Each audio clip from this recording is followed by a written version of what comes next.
My name is Lyra Devon. At least, that's who I used to be before I was declared dead. 3 months ago, I found lipstick on my husband's collar. Not my shade. Not even close. I should have walked away. But I didn't. I made dinner, poured his wine, waited until he left his phone unattended, and just like I suspected, messages, photos, dates, the woman's name, Eliza Corwin. They'd been together for almost a year. But here's where it gets twisted.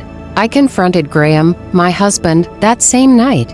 Calmly, quietly. He said nothing, just stared at me like I was the one having the affair.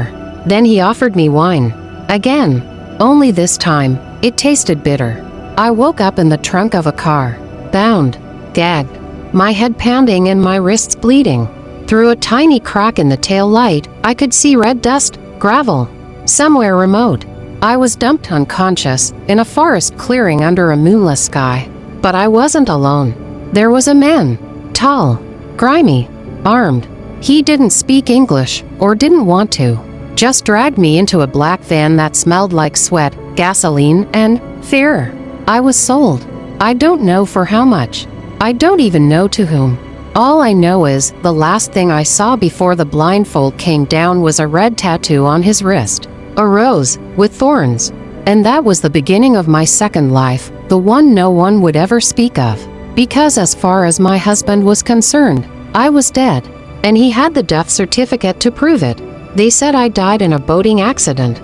Body never recovered.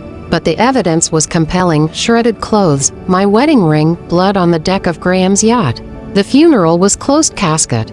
Of course it was. Because there was no body. Meanwhile, I was locked in a stone room somewhere underground. Cold, damp, and silent, except for the occasional shuffle of footsteps above me. They didn't beat me. Not at first. I was inventory, they said. Part of a package deal for a client named Madame Varela. Whoever she was, she had expensive taste, and I was part of it. But let's rewind, because while I was buried alive, someone else was playing wife. Eliza Corwin, the mistress. Turns out, Graham didn't want to run away with her. He wanted to replace me with her. Same haircut, same clothes. He moved her into our estate 3 days after my funeral. But Eliza wasn't just a lover. She was an opportunist, and maybe something worse. Because here's what Graham didn't know. Eliza and I went to the same private school growing up. She was 2 grades ahead of me, popular, polished, and expelled for setting fire to a teacher's car. I remembered her, but she didn't remember me, or so I thought. Until one night, in that underground prison, someone slipped me a note beneath my food tray. In handwriting I hadn't seen since high school. It said, "He'll kill you when he's done with her. Get ready." And it was signed, E. Corwin.